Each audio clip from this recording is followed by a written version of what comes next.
ඉතින් guys 1007 customer ගේ තුන්වෙනි වීඩියෝ එකෙන් ආවේ PC එකේ සර්විස් එක ඉවර වෙලා.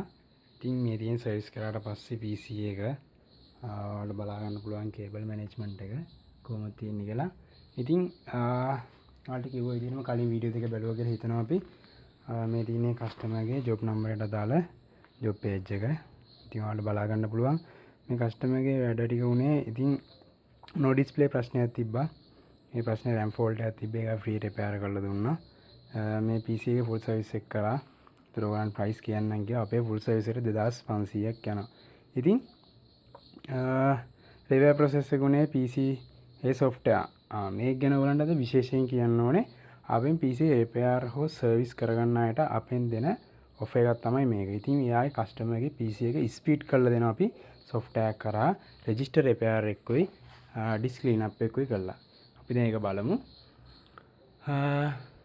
බලමු මේ කස්ටමර්ගේ ප්‍රොබ්ලම් කොහොමද තියෙනවද ඔයාලට බලා ගන්න පුළුවන් රෙජිස්ට්‍රියේ කොච්චර ඩැමේජ් තියනවද කියලා. ඉතින් මේ විදිහට ඒ කස්ටමර්ගේ රෙජිස්ට්‍රිය සහ අපි ඩිස්ක් ක්ලීන් අප් එකකුත් කරලා දෙනවා. ඉතින් බලමු. මේක ගැන වෙනම වීඩියෝ එකක් අරගෙන දැන් පොඩ්ඩක් ඔයාලට පෙන්නන්නේ normal එකේ. ඔයාලට බලා ගන්න පුළුවන් GB 3යි ගානක errors තියෙනවා ඒ කස්ටමර්ගේ hard disk එකේ. ඉතින් මෙච්චර errors ගොඩක් තියෙද්දි තමයි මේ PC එක run වෙන්නේ. ඉතින් මේ සර්විස් එක අපි ෆ්‍රී දෙන්නේ. ඉතින් මේක රිපෙයාර් කරලා ඔයාලට බලා ගන්න පුළුවන්.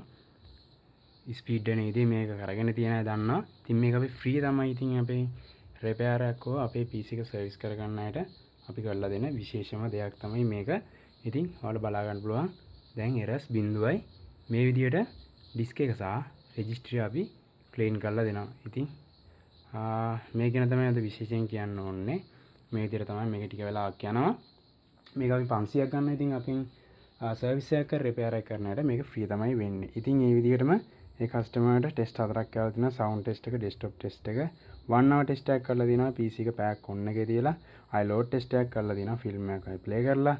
ඉතින් ඒ කස්ටමර්ගේ හાર્ඩ්වෙයාර් පැත්තේ ඉෂුව එකක් තිබ්බේ නැහැ.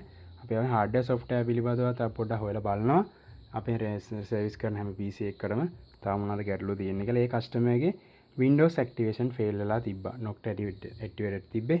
ඉතින් ඒ කස්ටමර් රුපියල් 400ක් කරන් Windows එක ඇක්ටිව් කරලා දුන්නා. ඉතින් මේ විදිහට තමයි කස්ටමර්ගේ වැට් ටික උනේ. ඉතින් කස්ටමර්ගේ job close. ඉතින් ඔයාලට බලා ගන්න පුළුවන් WhatsApp එකට ඔයාලා අපේ හිතමුකෝ PC එක බාර දීලා යනවා නම් PC එක සර්විස් වෙන්නේ කොහොමද? ඒ හැමදේම ඔයාලට පෙන්වන්න විදියක් නැහැ. WhatsApp එකේ in detail හැමදේම සර්විස් කරන්න කලින් කොහොමද අපේ වැඩ ටික තිබ්බේ? PC එක component තිබ්බේ කොහොමද? spare part ඒ දේවල් සර්විස් කරාට පස්සේ කොහොමද ක්ලීන් වුනේ? ඒ හැමදේම photos videos ඔක්කොම WhatsApp එකට යනවා. ඉතින් මේ වගේ වැඩ ටිකක් තමයි අපේ සර්විස් එකේ වෙන්නේ. ගේමින් PC එකක් සර්විස් කරනවා නම් 2500 ගන්න සාමාන්‍යයෙන් පැය 5ක් විතර වැඩක්. ඉතින් වීඩියෝ 3කට ගන්න උනා. ඉතින් පුළුවන් තරම් කෙටි කරලා මේ විදිහට තමයි ඉතින් වැඩ ටික උනේ. හරියන PC එක මේ වැඩේ සම්පූර්ණව කම්ප්ලීට් කරලා තියෙනවා. ඉතින් ඕගොල්ලන්ගේත් PC සර්විස් තියෙනවා නම් gaming PC or normal PC ඔයාලා ප්‍රයිස් ගැන දැනගන්න ඕනේ. ගේමින් PC එකේ ප්‍රයිස් එක 2500යි. normal PC එකට 2000ක් වගේ තමයි යන්නේ. ඉතින් ඒ වගේම තව ඔයගොල්ලන් විශේෂ දෙයක් කියන්න තියෙනවා. මේක ඇති repair after repair foam cleaner. ඒක ගැන තමයි ඔයගලන්ට කියන්නේ. PC එක සර්විස් කරාම පස්සේ අපේ රිපෙයාර් එකට පස්සේ අපෙන් තව විශේෂ දෙයක් අපි ඒ කස්ටමර් වෙනුවෙන් කරනවා. මේ තියෙන foam clean එක. මේකෙන් සම්පූර්ණ මුළු PC එකම අපි ක්ලීන් කරලා දෙනවා.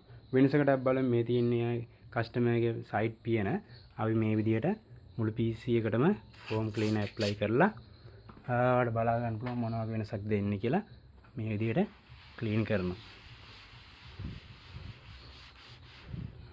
ඔයාලට බලා ගන්න පුළුවන් ෂයින් එකක් වගේ අලුත් ලුක් එකක් PC එකට එනවා. ඉතින් මේකත් ෆ්‍රී තමයි ඉතින් ඒ කස්ටමර්ට කරලා දෙන්නේ. ඉතින් ඔයාලගෙත් එහෙමයි අපේ සර්විස් එකක් හෝ රිපෙයාර් එක කරන හැම කස්ටමර් කෙනෙක්ටම මේකත් ෆ්‍රී තමයි කරලා දෙන්නේ. මේ ටික තමයි ඉතින් කියන්න ඕනේ.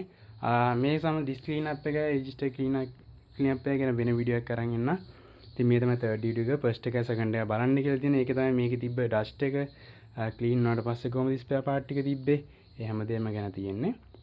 හරි එහෙනම් අපි වෙන දවසක වෙන වීඩියෝ එකකින් හම්බෙමු.